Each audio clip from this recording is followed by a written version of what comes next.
Last week, I made a tier list of musical episodes of non-musical shows. And now I am talking about one of the most musical shows with a name that does not reflect that at all. Why is it named after Einstein? Shouldn't it be called Baby Beethoven or something?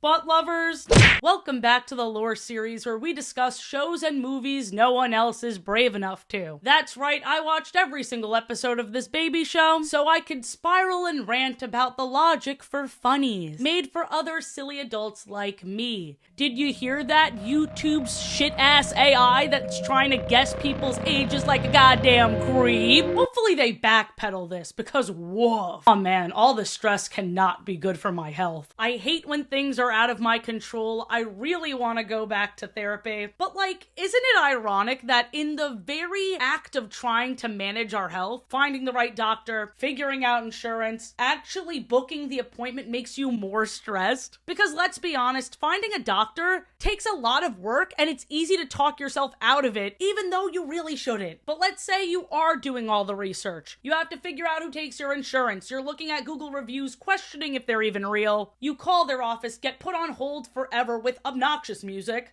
and then maybe, just maybe, you get an appointment 2 months from now. Bruh. That's why I'm so glad I found this video sponsor, ZocDoc. ZocDoc makes this process a whole lot easier and less stressful. ZocDoc is a free website where you can search and compare high-quality in-network doctors, choose the right one for your needs, and click to instantly book an appointment. From mental health to dentistry, eye care, skincare, and everything in between. Without ZocDoc's seamless and reliable system, I wouldn't even know where to start with making appointments and looking for doctors. But on ZocDoc, it's so simple. ZocDoc makes it easy to book in-network appointments with more than 100,000 healthcare providers. With ZocDoc, you can filter doctors by insurance, location, and specialties, and see reviews by verified patients, so you can choose the best, most convenient care for you. On top of all my brain problems, I have scalp problems. Especially in the summer when I sweat, TMI, I have eczema. Badly. I would not know where to start when looking for a dermatologist,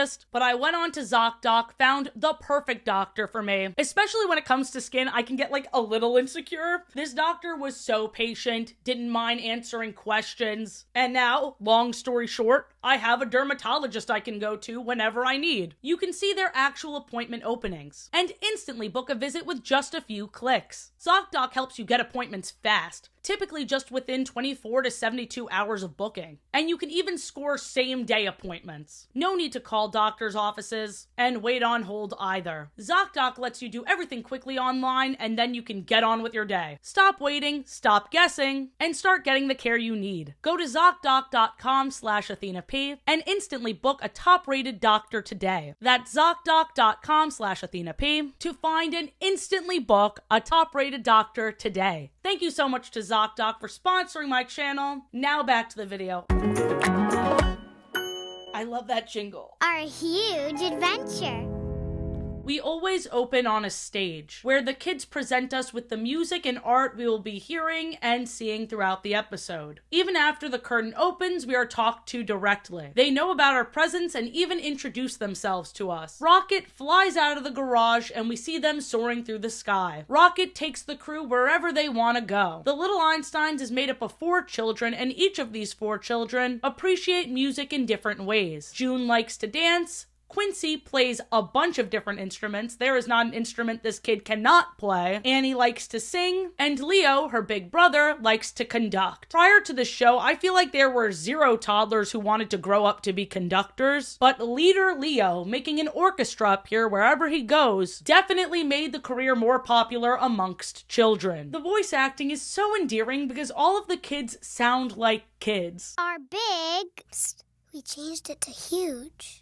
Oh, yeah. This show always reminded me of the Backyardigans with the way the music, location, and adventure was presented. I think that's why I put off making this lore video for so long, because I just assumed the Little Einsteins were imagining too. Especially with the curtain. Like, I really thought this was all a pretend show. I mean, which it is. It's not real, of course, but I mean in their world. In their world's logic. Stay tuned. It got surprisingly convoluted. Right away, we see that the rocket, named rocket, they're children, not very creative, but this rocket can also hear music, and they identify where the music is coming from with the look and listen scope. Beethoven's Symphony No. 9 is being sung by a little caterpillar, which is animated in a more 3D style before we briefly see a live-action jump scare like SpongeBob. Surprisingly, I don't feel that same sense of dread like I did with the SpongeBob scene, because the children befriend the caterpillar. Calming classical music is being played throughout. It's a very cozy show, until there's this truck full of caterpillars that pull up to bring our caterpillar to the musical tree of many colors, where they will turn into butterflies, which Annie calls them getting a new outfit. But even though there's only 5 of them, when the truck hits a bump and our caterpillar falls out of the truck, they abandon our guy. Pretty fucked up. You're telling me they didn't notice when he was gone? Yeah, okay. We take our abandoned little sausage onto the rocket, where we have to pat on our lap to blast off. We need more power! Pat with us.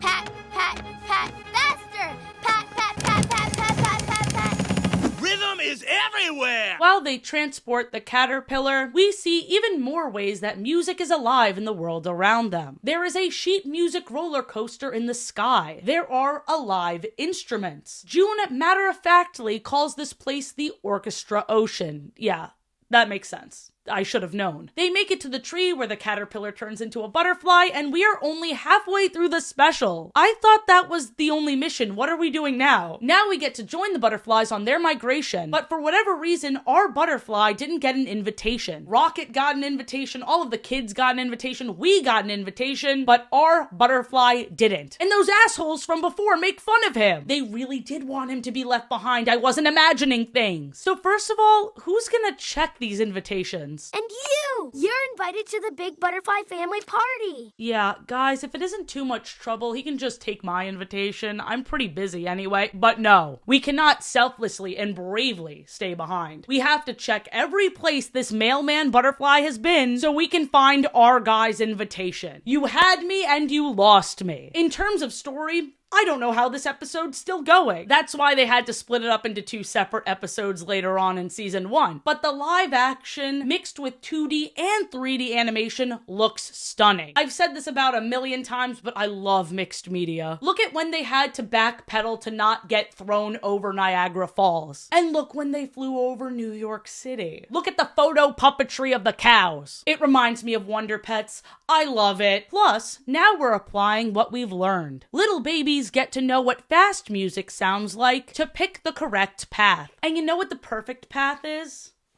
World peace. Yeah, our guy stopped the United Nation of butterflies from fighting, just with his song. I think I should have rights. Well, I think you shouldn't. Can't we agree to disagree? Can we agree to disagree? No. Then our butterfly found his invitation and completed his migration. The entire ending, as we're celebrating the butterfly, I can't help but remember what the Wildcrats taught me. Hip hip hooray! She's Hip, dying. Hip, hooray! I know, it's just how life is for lots of insects. They end each mission by saying, mission completion! But in this one, they should really say, life completion. Hooray for Yeah, butterfly! our butterfly guy died. Sorry to say it. Little Einsteins was initially going to be called Little Einstein, singular. The 2001 pilot has never been fully recovered as of early August 2025 when I'm filming this, but I'd be surprised if it was never found, especially with the clips we do have, as well as all the amazing lost media discoveries that were made this year. I will never get over me and my friends. So cool. Now let's talk about Baby Einstein. Is this a prequel series? No, it's a child entertainment company that Disney bought back in 2001 for $25 million. Adjusted for inflation, that is over $45 million today. A drop in the bucket for Disney, clearly, because they sold Baby Einstein in 2013. But let's rewind, because Little Einstein was in development right after Disney bought Baby Einstein. According to the Little Einsteins wiki, quote, the original version for Little Einstein was to feature characters from the original Baby Einstein line of videos. However, this idea was scrapped early on. While characters from Playtime Classics, where the classical music was played, would have been cute, it's clear the focus being on human children had more potential, especially for the way they wanted children to recreate what they saw. Clapping, singing, dancing, with the main focus being music. The whole Little Einstein's name never made sense to me. As I said in the beginning, why not Baby Beethoven? You know another weird thing that bothers me while we're here? Annie not getting her own unique talent makes me sad. Leo is the only conductor. Quincy is the only one to play instruments. June is the only dancer. But with poor Annie, we're hit with, I think we all sing. Maybe Annie's thing is more so writing music, because she's usually the one to put words to these classical tunes. It already seems like I'm tearing this show to shreds. But if you think I'm a harsh critic, you should see the Mixed TV Reviews wiki. Here's just a few of their many complaints. We have a whole list of qualities that won't go on a trip, meaning the things they hate about Little Einsteins. The voice acting is overly sentimental because the kids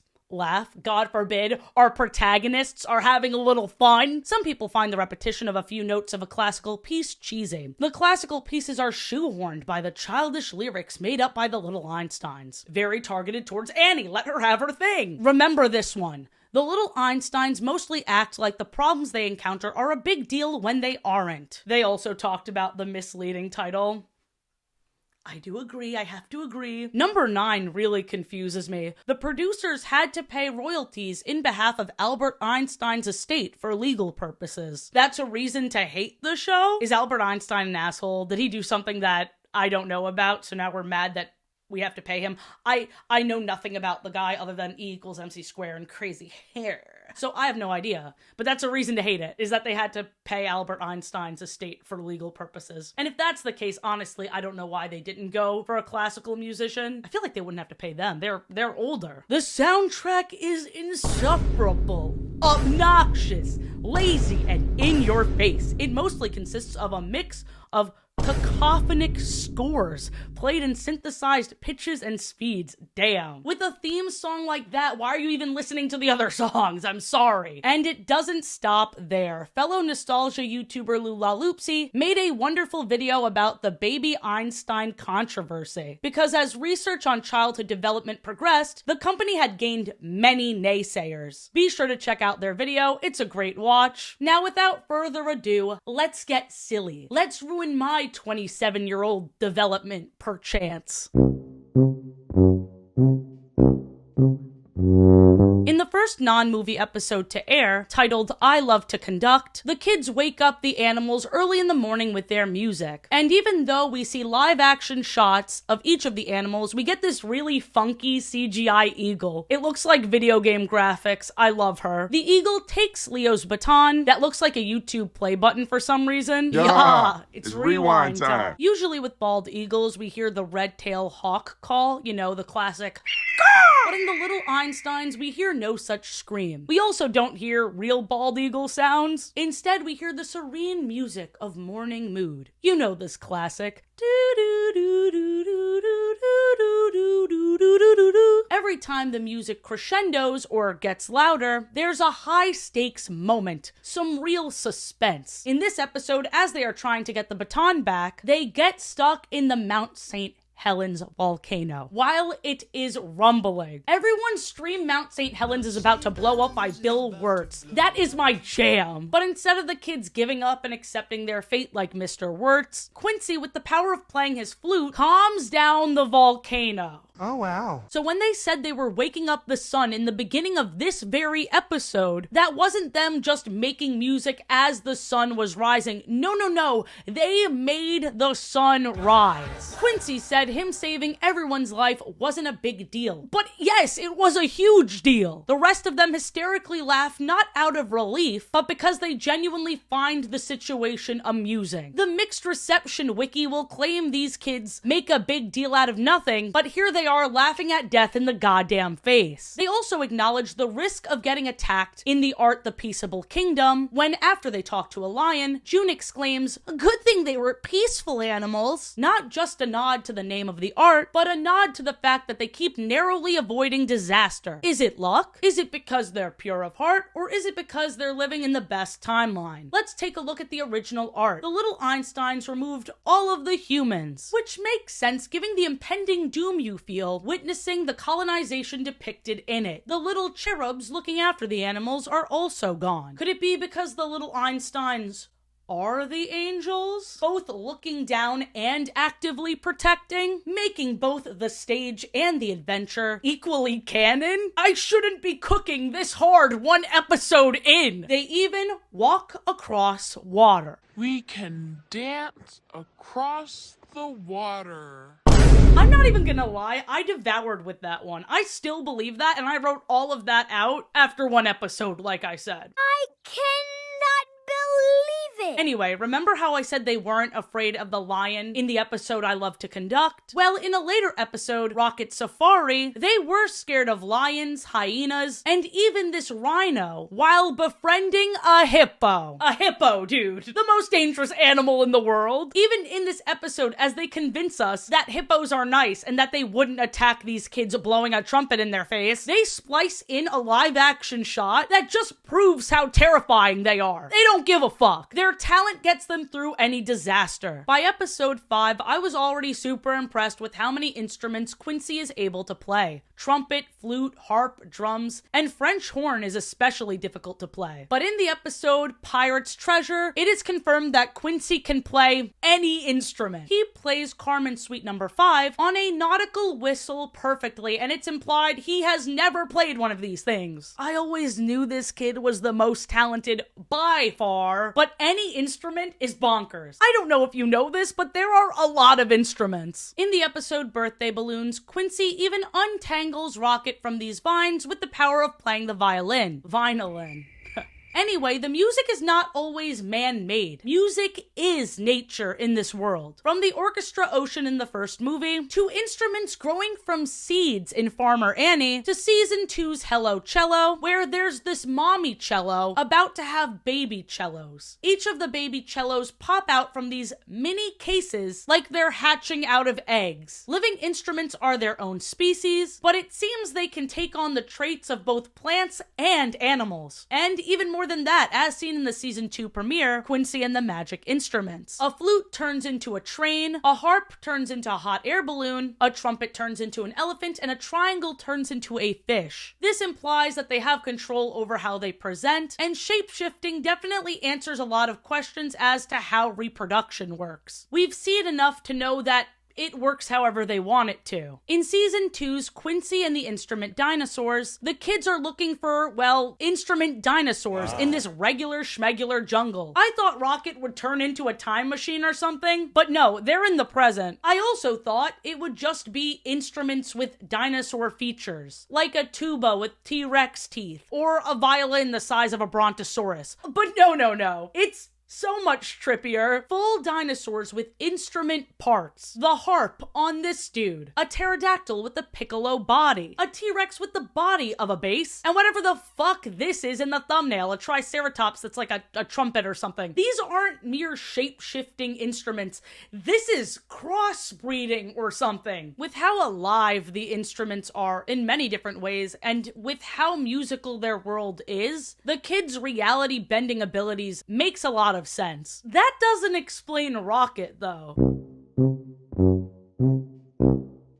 Rocket, despite not communicating with words and not having a face, is very expressive. His antenna wags, he jumps up and down with excitement, and the dude is truly an essential part of the team. Rocket is the angel's wings, if we want to keep rocking and rolling with that theory. Now let's discuss Rocket's different abilities we see throughout the series. Rocket's backup booster was seen for the first time in the episode Ring Around the Planet, when they blast off into space, breaking through gravity, as June says. Rocket is also able to control how much gravity people experience in the ship. In this episode, Quincy also uses Rocket's drum thumper. Basically, Rocket drums along with Quincy on a much larger scale. Even though Quincy and the kids control how fast he drums, the sheer strength of Rocket's giant arms is able to swat away meteors. When Rocket's drum thumpers get tangled, June, without a trace of fear, goes out into the vacuum of space to untangle Rocket's limbs while a meteor is hurtling towards her. Once again, this wiki said the kids make a big deal out of everything, when literally all they do is make a molehill out of a mountain. Yeah, I flipped the saying, cause it's true. Just like the Wonder Pets flyboat, no matter where Rocket goes, the flight seems short. Whether it's Egypt, New York City, the Grand Canyon in Arizona, somehow all these places are equidistant. I suspect some sort of teleportation is involved. Or maybe just through the sheer power of manifestation. I know it's a lazy theory, but in a lot of these kids shows, the plot just happens because the main characters want it to. The episode The Christmas Wish really leans into this. Santa basically got lazy, and now he just gives out wish boxes. Completely empty until you make a wish, and it appears in the box. I guess the elves got laid off. Sure, Santa can just give you what you want because he's supposed to be in control, but just like in the rest of the series, these kids have to have the last word. In this episode, Rocket uses his wish box to create a gadget to help Annie find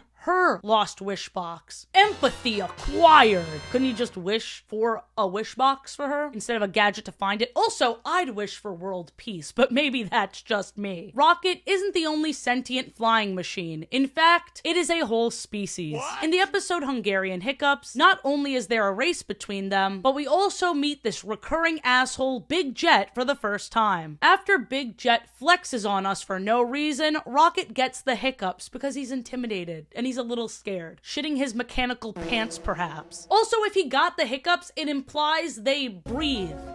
From where? Maybe from the jet propellers, because that's where air goes in and out of. And he did have to stop abruptly as to not bump into this asshole Big Jet doing loop-de-loops around us. Or maybe Rocket breathes with his breeze blower, as seen in the episode Birthday Balloons. Speaking of anatomy, in the episode Whale Tail, we see Rocket turn into a submarine. The hero's main mode of transportation being every single type of vehicle known to man is just par for the course at this point. You know, Rocket reminds me a lot of Umikar, and this checks out because Little Einsteins and Team Umizoomi were both developed by Curious Pictures Animation Studio. It's a shame Rocket didn't inherit that deep, sultry voice Umikar has. Umikar. And much like Umikar's nemesis of the Trouble Truck, able to mimic his abilities, Big Jet is the same way, able to transform and travel through water like Rocket, as seen in the episode Pirate's Treasure. Big Jet eavesdrops on the children, trying to steal the pirate's treasure before them. But in typical villain fashion, Big Jet's hubris is his own undoing. He can't listen to the directions on the map, leading him to fall behind in this competition he himself started. His karmic punishment is being launched by a whale at the very end of the episode. The kids end up getting the treasure using Rocket's Super Scooper, making this guy a sort of excavator as well. Another vehicle friend we meet is Little Red Train, who needs to make it back to Train Junction to party with all of his other friends. All of them are, of course, faceless. Nary a smiling Thomas and Friends face in sight. I feel like for this world, the character design makes sense. All the personality comes exclusively from the musical way these planes and trains talk. In the episode Go West Young Train, Big Jet is back on his bullshit. Here he comes! No swiping. Oh, no. Shit. Aside from taking the train's party sack, Big Jet also changes the tracks to make Little Red Train go down into the Grand Canyon. I wish we got to hear what this guy's problem is. He's just mean for the love of the game, I hate to say it. In Season 2's The Great Sky Race rematch, we see Big Jet's most devious plan yet. Dude is still bitter about losing last year's race, so while the Little Einsteins aren't looking, Big Jet gets his arm inside and smashes Rocket's flying button. How did Rocket not see that happen until it was too late? When Rocket decides to use his other modes for the race, Big Jet continues to sabotage. When Rocket's a submarine, Big Jet stirs the water until it becomes a whirlpool. And not just any whirlpool, but the art of the episode is made by Utagawa Hiroshige. I don't know where else to talk about this, but the inclusion of the art is always so creative and fun. Enough flattery, back to spiraling. Is anyone piloting Big Jet? Is Rocket the only one to be piloted by humans? In the episode Annie's Solo Mission, we learn a bit about Rocket's controls, all pats and claps related. It's just to teach the kids at home about dexterity, but we take it too seriously for funnies. Just overthink with me, okay? He can squeeze through tight areas, changing his shape when the pilot crosses their arms and pats on their shoulders, and clapping in a circle to the beat is the most difficult move of all, because this causes Rocket to do a loop-de-loop. Now here's my question. Why do we even have the handlebars at that point? Just to steer? Well, that doesn't make any sense either, because to fly up and down you just reach high and reach low. The millions of other buttons make more sense to me because that's different modes and also different tools and extendo limbs. But the different flying maneuvers that the pilot has to do is interesting. We learned all of this because Annie had to save her friends that were flying away in a bubble. Convenient timing because Leo just taught her these controls 2 seconds ago. Are any of her friends flying away in that bubble worried about this predicament? Nope, they fully believe in Annie, which is sweet, but also, nothing scares these guys. I don't know what the wiki was talking about. Back to that bastard Big Jet. In Annie Get Your Microphone, he rips up Annie's sheet music for her new song and throws it out a window to try and get her to drop out of the new song contest. When Leo asks if we want to help Annie get the pieces of her sheet music back, Quincy gives us this look, as if to say, if you say no, you're uninvited to my birthday party next week. Honestly, respect. But at the same time, does Annie not remember the notes and words to her own song? Couldn't she just write it down again? Why do we have to travel around the world just to... Okay. In the episode, Oh Yes, It's Springtime, the kids try and help this tulip bloom, but Big Jet wants to sabotage this. Big Jet hates spring, but why? Does he have allergies? Big Jet somehow got a seasons machine. We have no idea who created this, and we don't have time to ask questions because Big Jet changes the seasons and blows Rocket out of the sky. Sure, the kids brought Tulip to the giant fields where it can be with its friends, which was their main mission, but they did nothing about Big Jet's reign of terror. I thought they would take the seasons machine away from him so he can stop playing God, but no? Much like the troublemakers in Team Umizoomi, the punishment is always self-inflicted. Bro sneezed himself away because he does have allergies. Called that shit. In Season 2's The Treasure Behind the Little Red Door, it is very clear these gadgets need to be confiscated from Big Jet immediately. He used a laser to make the volcano erupt. And just like Quincy stopping Mount St. Helen, the kids have the power to cool down the lava by dancing. Badassness from their godlike abilities aside, Big Jet needs to be in jail. Pettiness is one thing, but he could have killed people. So how'd he get the seasons machine? How'd he get the laser? I think I know how. I think it just appeared. Because in the episode, The Incredible Shrinking Adventure, the kids are in the rocket room in that garage, and out of nowhere, they find a shrinking and growing machine. It would make so much more sense if they found this out on an adventure, but no, it just appeared in their headquarters, and they have no idea how it got there. The big and small machine malfunctions, makes them all small, and then flies away. What is this? Some kind of incredible shrinking adventure? This is my job. In Season 2's Super Fast, Rocket needs to get music gas. I imagine this acts as his food as well as fuel, but he also eats soup, as seen in the episode Rocket Soup. When his stomach growls, he has a stomach? Back to the gas. I wonder how often he has to refill. Is this made from the fossils of living music notes? This is a whole other can of worms. I never get answers, I just have more questions. We see Rocket can laugh after Quincy was being a comedic genius. And then Rocket decides to be silly. Alright, take it easy, Rocket. Rocket is being silly near the Pentagon! What? Let's lightning round all of Rocket's other forms before we move on. In the episode Mouse and the Moon, Rocket was able to ski down snow. In the episode Knock on Wood, he is one of those airboats so they can explore a swamp. He is a sewing machine in Season 2's The Glass Slipper Ball. In the Great Sky Race rematch, we see his pogo stick form and train form. In the episode Build It Rocket, he's a bulldozer, crane, and forklift. In Fire Truck Rocket, Rocket is a fire truck. Thank goodness I'm here to explain these things. And much like the Alive Instruments, Rocket is also seen to have animal forms, first seen in the episode Animal Snack Time. But it's more like robotic limbs to mimic the features of animals animals like giraffe, chimp, and elephant, not fully transforming into them like the instruments, but he more so has creature powers like the Wildcrats. But only in this episode and Rocket the Bug with the spider, firefly, and caterpillar powers. 2 episodes and then never again. This show throws so much shit at the wall and never fully commits, but commits just enough for us to be like, what was that? What are we looking at?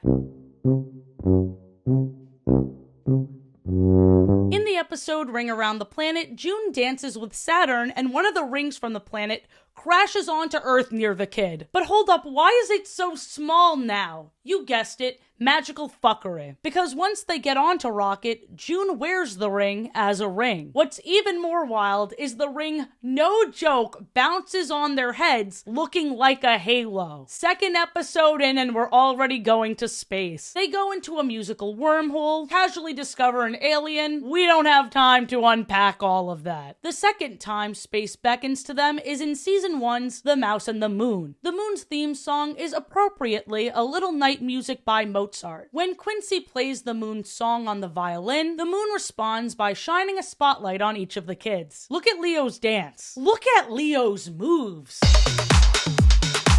Briefly grounding us back to the main lessons of this show for a bit, the visualizations of musical terms is really where this series thrives the most. Staccato is when the music is a bit more punchy. Every note is pronounced separately, as opposed to smoothly going from one note into the other, with no breaks. So when they're on their usual sheet music roller coaster, staccato is depicted by little bumps. I thought it was cute. It makes me feel like for a moment I have synesthesia. I love it. But you know what's troubling me? In this very episode, the mouse wants to give a present to the moon. And I thought, yeah, of course the mouse is gonna need the kids' help. The kids possess powers Mouse couldn't even dream of. It's stars.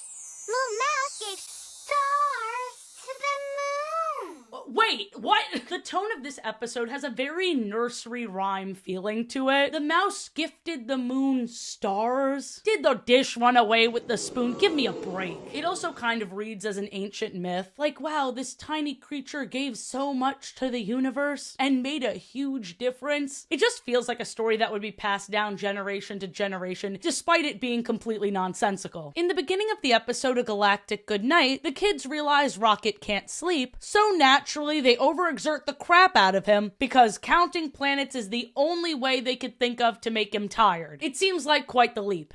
And it is. Rocket jumps from planet to planet, and the little Einsteins keep asking us, is he asleep? Do you want him to be? Then wouldn't you be stranded up in space? This episode also included Pluto as a planet, aired 10 days before the International Astronomical Union declared Pluto to no longer be classified as a planet. I looked this up myself, and then I checked to see if the wiki also caught on to this, and of course they did. The little Einsteins fandom is not playing around. By the way, the body and soul of Rocket are completely disconnected, because earlier I assumed that if Rocket were asleep, they'd be stuck there. But at the end of the episode, we saw that they could fly Rocket even while he's asleep. I don't like the implications of that. I would equate this to sleepwalking, but it's more like that scene where Plankton controlled SpongeBob's brain when he was asleep. Rocket's even asleep during the curtain call, confirming that the curtain call is chronologically immediately after the mission, as it is shown, no time skip, and Rocket is in the air practically snoring. In the season 2 episode, The Music Robot from Outer Space, we see a whole planet full of robots. The actual planet looks like a circuit board, and that is all the proof I need that Rocket and any other alive technology also came from outer space.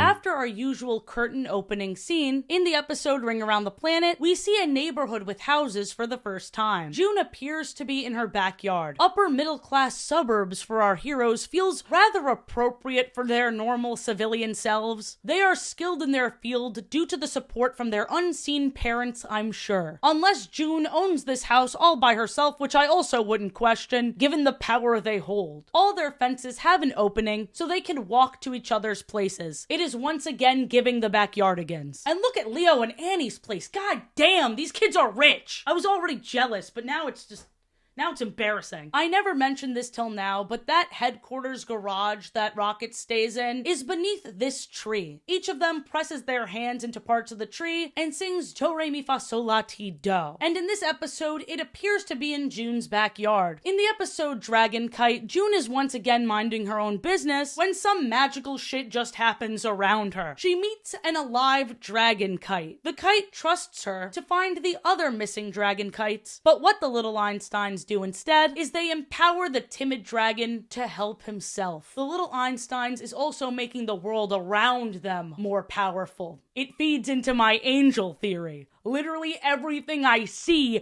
feeds into my angel theory from episode 1. Where are my flowers? In season 1's A Little Einstein's Halloween, even when the kids are trick-or-treating, they do so in a way that screams, we're in a different tax bracket. They are going to all of these castles for candy, and at their second location, Buckingham Palace, they sneak past a guard. They know what they're doing is wrong, but their mission comes first. Not only that, I'm not entirely sure what the guard is even guarding. In fact, when the kids do receive candy, it looks like the house itself is spitting it out. No humans in sight. Plus, I mean, it's not inconceivable. There are vehicles and a lot of other inanimate objects alive, as we've talked about. The only thing that really sets me off is they don't even wear costumes to trick or treat. The party was so extravagant, and for what? This is all the party consisted of. We finally get to see them in their costumes. Ooh, look at me, I'm a pumpkin. And look at all these fancy snacks. I really do know how to throw a party, huh? No, you don't get to eat the snacks. Now look at me dance.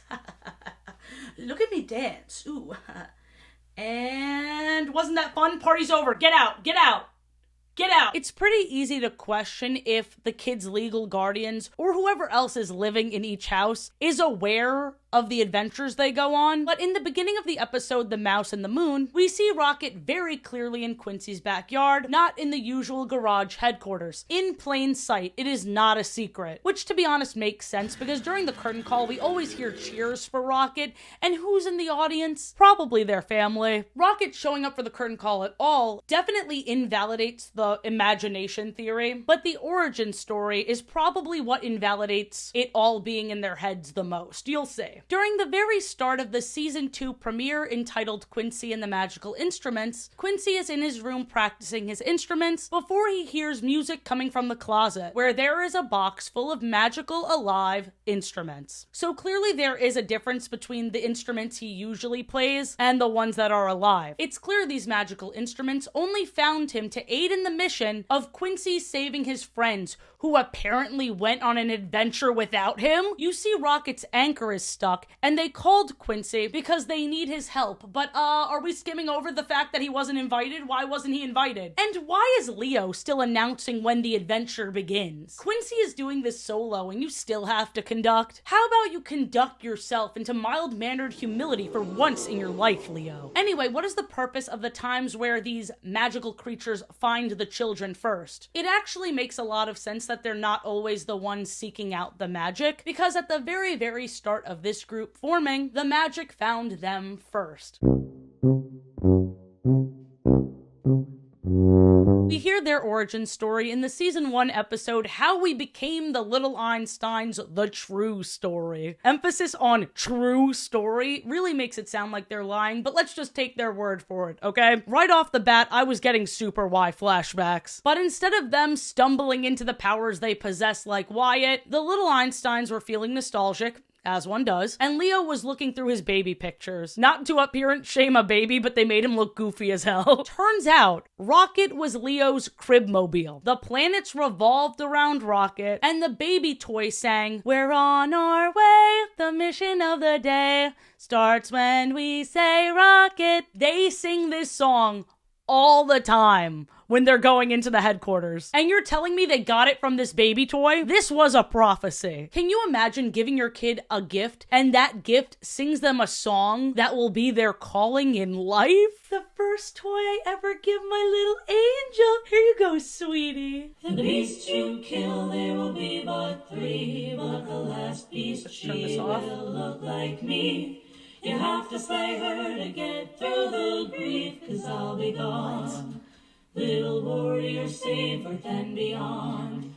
little soon-to-be orphan song. What? As always, these kids are the most nonchalant you could possibly be in this situation. Rocket is huge. You know, the size of a real rocket, but this is the first time they've seen him like this. And there are no gasps, just, oh yeah, cool. Like, dude, where have you been? No, seriously, where has he been this whole time? He was just waiting for Leo to remember him and summon him here. We never get answers. They go on to Rocket for the first time ever, and Rocket is stocked up on toys, snacks, art supplies, musical instruments. After searching the world to find a home for Rocket, they're acting like they can't fit him in any of their houses, even though their houses are huge, but they build a home for Rocket underneath this tree. All it takes is a couple of hammers, and somehow everything is already inside, like it's been there this whole time. The prophecy has officially been fulfilled. They give themselves the name of Little Einsteins. They don't elaborate on how they came up with that name, because as we keep saying, it doesn't make any freaking sense. On to season 2.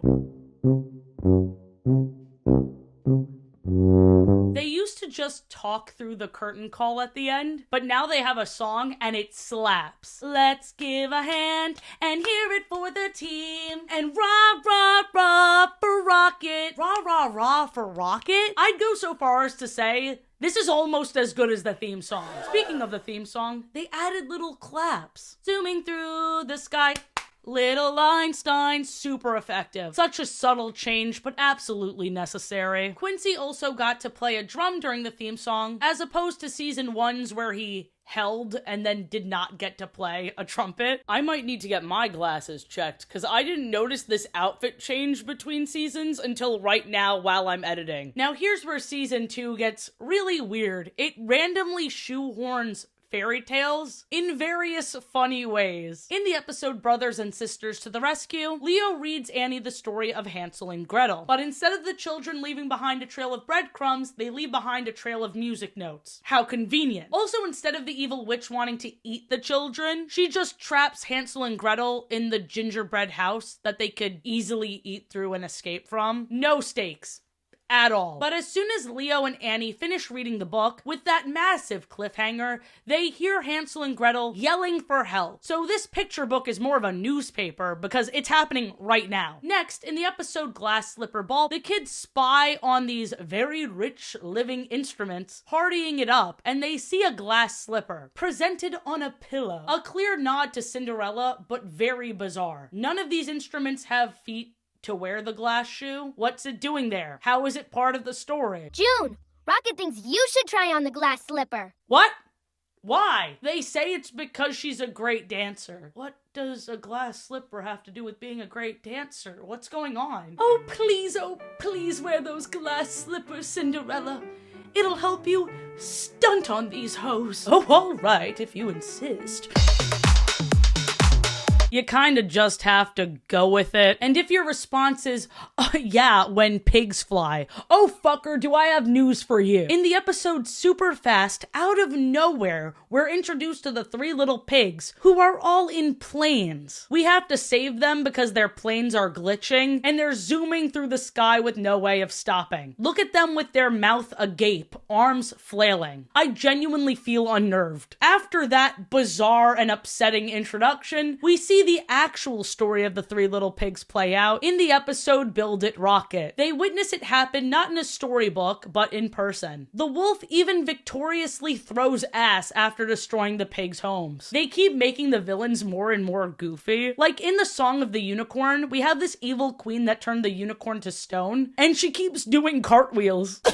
Guilty. Kind of iconic. Also, they end the 3 little pigs in a brand new way. The 3 little pigs huff and puff and blow the wolf away. But then in Rocket the Bug, we find out that the wolf just had a cold the whole time and couldn't stop sneezing, so this is actually really sad. Next fairy tale-ish thing we see is the episode Sleeping Bassoon. This bassoon is a princess and then is under a sleeping spell by this wizard. Should have been by Maliflucent. Come on, guys. If you're gonna make weird changes, go all in. You are literally owned by Disney. As always, I may have spoken spoken to soon, because in Little Red Rocket Hood, we, as you could see, follow the story of Little Red Riding Hood with Rocket as the titular bitchular, which means we meet his grandma. His grandma! So he has a family. Was she a kid's toy at first, too? Did she lead her own group of kids on a magical destiny? Does this strange career run in his family? And let's look at this design. Pink instead of red. Very gendered. We get a mechanical gray bun, which I admit is very cute. And look at that, she has glasses on her headlights. Of course, the big bad wolf is Big Jet. They didn't axe him and fill him with rocks, even though they should have. He just flew into mud. Like a loser. Look at his shame. We also have Annie and the Beanstalk, where the opening is the kids reading a book exactly the same as Hansel and Gretel, before they join the story themselves. The kids read about a golden goose with a beautiful voice who was stolen by a giant who lived up in the clouds above the beanstalk who wanted to keep the music all for himself. Once again, the book just ends on a bummer note. There was a kidnapping and the family was very, very sad. The end. And the victims were just waiting for the children to read this book off their bookshelf so they can be saved. In season 2, we also meet Melody the musical pet. And this must have been my sister's favorite episode growing up, because the moment I saw this eye dog looking thing, I pointed at the screen and screamed, "You." I've been subconsciously wondering where this musical dolphin-penguin hybrid came from, and I had no idea until right now. In the episode, Melody needs to get on the pet train so she can get to her new home, but the train won't let her get on without a ticket. What's with all this gatekeeping? The caterpillar and now her, who cares that they don't have a ticket? They go through all this trouble to get her on the train, but the pet distribution system brings the creature right back to Leo. Melody is his new pet. So I was expecting to see her a lot, but she's only in one other episode. 24 episodes later, we have Melody and me. I love Melody so much, I'm having a special pet party just for her. That's a funny way of saying I forgot about this creature and now I feel bad. For whatever reason, Leo also keeps singing the wedding song to her.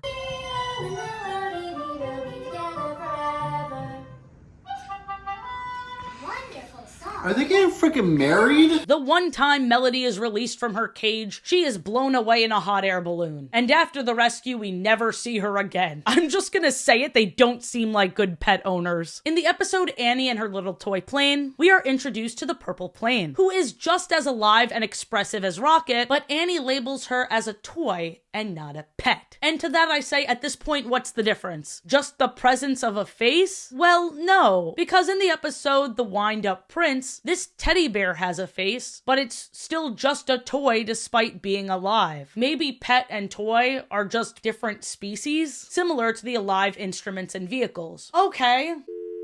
I'm letting it go. We see new music-themed creatures in episode 30's Music Monsters. The episode right after the last appearance of Melody, mind you. I feel like Syndrome from The Incredibles, because if everything is special, nothing is, okay? They took the same premise as Melody, but made them 2D creatures and called them monsters and not pets. My guy, that's the same thing. Why is Melody not a monster? Once again, what's the difference? Why should I care? The monsters were first introduced in one of Annie's books, before they appeared in their world. Whoa, just like the other 5,000 times. Apparently, the Loch Ness Monster has beef with these wannabe Teletubbies and locked them up. Although I don't like these creatures, look at the mind control powers the youngest one possesses. His song makes everyone smile, including the Loch Ness Monster. I would say these powers are the only thing that separates these monsters, but Melody the musical pet has the ability to grow with music. The more I think about it, every single creature we've seen in this series has magical powers. It's to the point where at the very end of the series, we're meeting a unicorn that conducts, a dragon, instrument fairies that make the Aurora Borealis appear, and one of Leo's socks is also alive. It's so silly, it made the Mona Lisa laugh. And I'm just sitting here like,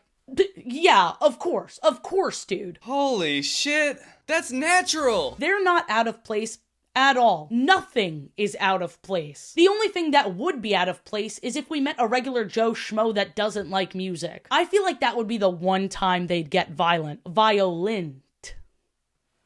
I'm exhausted. We have a huge lore drop just 3 episodes before the series ends. In the episode Show and Tell, we see the kids for the first time at school. I know we were just supposed to assume, but it never occurred to me that they went to school, given the never-ending adventures they go on. I mean, this is the first time we've seen them there, and they immediately had to bounce to catch up with Big Jet, who stole from them, as per usual. How old is this creepy Jet stalking these children at their school playground? Electric chair. When Rocket snatched the net from Big Jet, all the kids got back their favorite things except for Leo, whose conducting baton was still lost. And Leo is stressing. The animators decided to put so much emotion in this one scene. Poor boy even hit the aww. But of course, he too defeats Big Jet, and they go back to Show and Tell. We don't see any of the other children or the teacher, but we hear the kids cheer as each of our main characters present their talents. We don't know why, but the bully Big Jet at this point has a change of heart, and his redemption arc is just him saying sorry. Why was this his last straw? I was waiting for the day this jerk would see the error of his ways, and I don't know why, but I was expecting just an ounce of logic. But obviously, there's none. He's sorry because he's sorry and wants a friend. He doesn't deserve one! Maybe Tapper doesn't have any friends. But lovers, I sure hope you enjoyed. If you did, be sure to subscribe if you'd like. My last video was the ranking musical episodes of non-musical shows, which I really loved. YouTube put limited ads on it, so they just haven't been pushing that video. If it sounds like something you'd enjoy, please, oh please watch it. It is a fun time. I don't know when my next video will be because I believe my next video is the Great Wolf Lodge trip. I went to every single Great Wolf Lodge. It's a massive passion project. I don't know how it's gonna do, but I'm excited about it. Hopefully YouTube gets their shit together sometime this month so I can post it, because that whole age verification thing is scaring me, besties. Have a great day. I hope to see you soon. I think they'll backpedal. Have a great day. I demand it. Bye! Start digging in your butt. Start digging in your butt. Start digging in your butt.